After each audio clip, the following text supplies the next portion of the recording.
اس لیے کہ سورہ حج کی ایک آیت ہے وَلَوْلَا دَفْعُ اللَّهِ النَّاسَ بَعْضَهُم بِبَعْضٍ لَهُدِّمَتْ صَوَامِعُ وَبِيَعٌ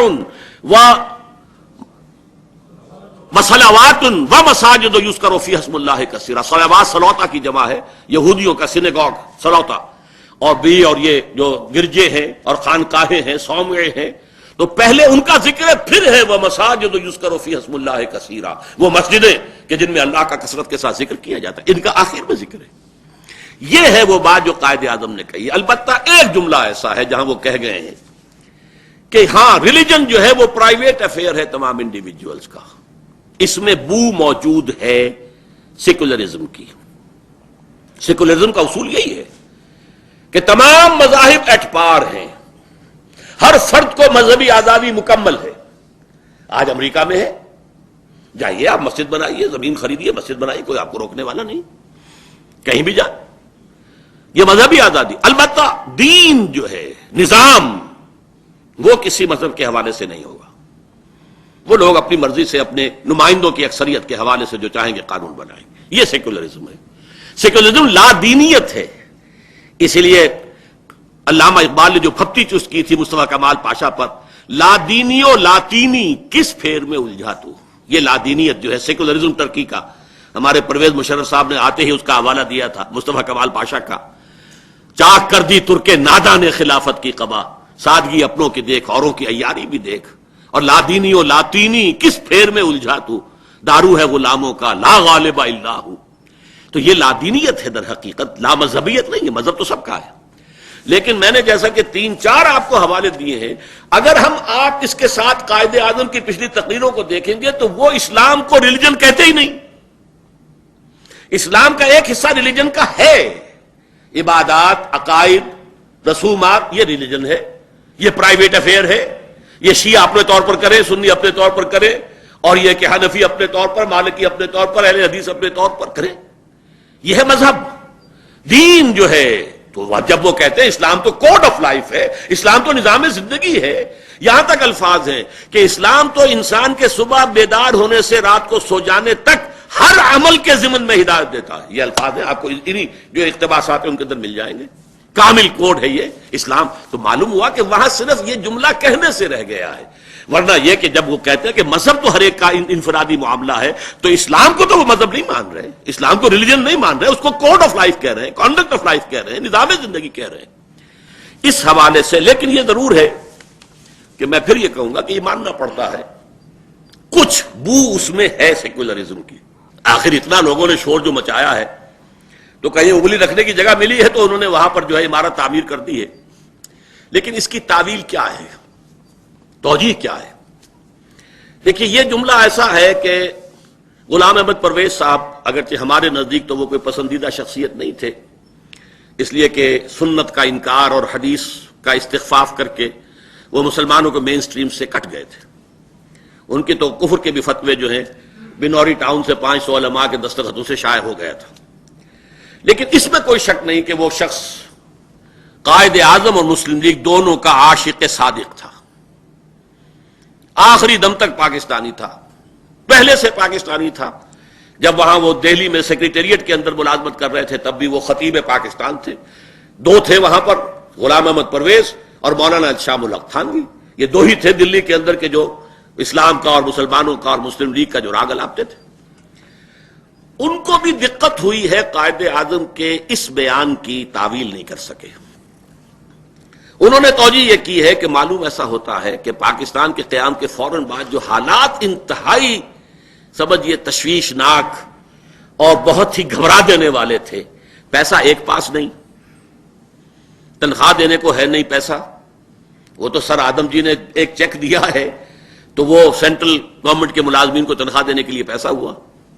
بھارت نے پیسے بھی روک لیے، ہتھیار بھی روک لیے. مہاجرین کا سیلاب چلا رہا، سیلاب چلا، ٹرین پر ٹرین، قافلے پر قافلے، انہیں ریہیبلیٹیٹ کرنا ہے، اس کے لیے پیسہ چاہیے. تو ان کا کہنا یہ کہ اعصاب جواب دے گئے قائد اعظم کے، اور اس کیفیت میں ان سے یہ الفاظ نکل گئے. یہ ہے غلام احمد پرویز کی توجیہ. مجھے اس سے اختلاف ہے. میں یہ سمجھتا ہوں کہ قائد اعظم یوں سمجھیے کہ بڑے ہی آہنی اعصاب والے آدمی تھے، اسٹیل نرس، ان چیزوں سے متاثر ہونے والے نہیں تھے. میرے نزدیک تعویل یہ ہے، اور یہ بھی میں کہتا ہوں کہ وہ جھوٹے آدمی نہیں تھے. انہوں نے 10 برس تک جو راگ الاپا تھا وہ ہرگز منافقانہ نہیں تھا. وہ یہ نہیں تھا کہ صرف وقتی طور پر مسلمان قوم کو اپنے اس یعنی نعرے پر جمع کر لینا ہی مقصود نہیں. ان کے جو دل میں ہوتا تھا وہی باہر ہوتا تھا، زبان پر ہوتا تھا. تو اصل میں انہوں نے یہ جو ان کی سوچ میں بتا رہا ہوں، جو میرے نزدیک کہ میں لکھ چکا ہوں آج سے 15 برس پہلے استحکام پاکستان نامی اپنی کتاب میں، کہ اصل میں اگر ہندوستان ایک وحدت کی حیثیت سے آزاد ہوتا تو مسلمان اقلیت میں تھے، اس کا کوئی سوال ہی نہیں تھا کہ مسلم تہذیب اور کلچر اور مسلم نظام اور قانون اور شریعت نافذ ہو سکتا، سوال ہی نہیں تھا. اب جب ہم نے مسلم میجورٹی کا ملک بنا لیا تو خالص مغربی جمہوریت کے اصول کے تحت بھی تو یہاں اسلام آ سکتا ہے. میجورٹی رول ہی ہے نا مغربی جمہوریت. کیا کہتی ہے؟ پارلیمنٹ میں نمائندے جو ان کی اکثریت جو چاہے قانون بنائے نافذ کرتے. تو وہ ملک جب بن گیا ہے کہ جہاں پہ ایک عظیم اکثریت مسلمانوں کی ہے، تو اگر مسلمان واقعی چاہتے ہیں تو مغربی جمہوریت کے اصول کے تحت بھی یہاں اسلام آ سکتا ہے. لہذا اس کی ضرورت، اس میں نقصان ہوگا کہ ہم اسلام کا ڈھنڈورا پیٹ کر پوری لادینی دنیا کو، اس وقت جو ہے لادینیت جو ہے اس کا ڈنکا بج رہا ہے پوری دنیا کے اندر، اسے اپنا دشمن بنا لے.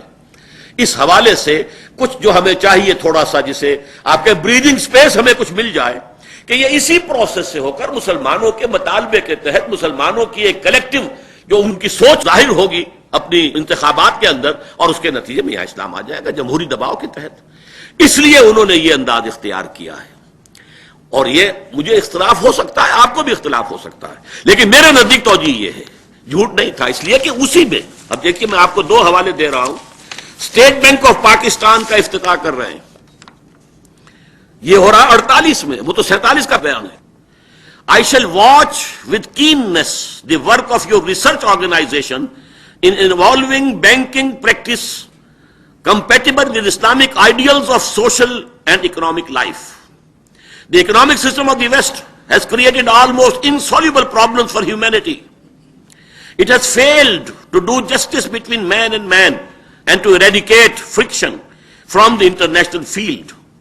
The adoption of Western economic theory and practice will not help us in achieving our goal of creating a happy and contented people. We must work our destiny in our own way and present to the world an economic system based on true Islamic concept of equality of manhood and social justice. پورے نظام کی بات کر رہے ہیں. جمہوریت ایک ہے نظری جمہوریت، ایک ہے عملی جمہوریت. تو یہ تو بالکل گرگٹ کی طرح رنگ بدلتی ہے، جس ملک میں آتی ہے اسی کا انداز اختیار کر لیتی ہے.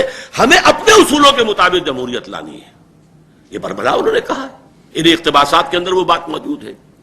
اور اس کے ضمن میں آخری جو حوالہ دینا چاہ رہا ہوں بہت ہی دلچسپ حوالہ ہے. ایک 1946 جنوری میں برٹش پارلیمنٹ کا ایک وفد آیا ہندوستان کے سیاسی حالات کا مشاہدہ اور مطالعہ کرنے کے لیے. 10 ممبرز ڈیلیگیشن. اس کے قائد تھے رابرٹ رچرڈ. ان میں سے ایک صاحب تھے مسٹر سورنسن. انہوں نے قائد اعظم سے ملاقات کی، تفصیل سے گفتگو کی. واپس جا کر انہوں نے کتاب لکھی مائی امپریشن آف انڈیا. اب ذرا اندازہ کیجئے اس کے الفاظ. ہی دیٹ از جنا is a sword of Islam resting in a secular scabbard. یہ جنا جو ہے یہ اسلام کی ایک تلوار ہے جو ایک سیکولر نیام میں رکھی ہوئی ہے. یہ مذہبی آدمی نظر نہیں آتا، اس کے داڑھی نہیں ہے، اس کا جو ہے عام لباس وضاقتہ جو ہے وہ مولویانہ نہیں ہے، but is a سورڈ of Islam.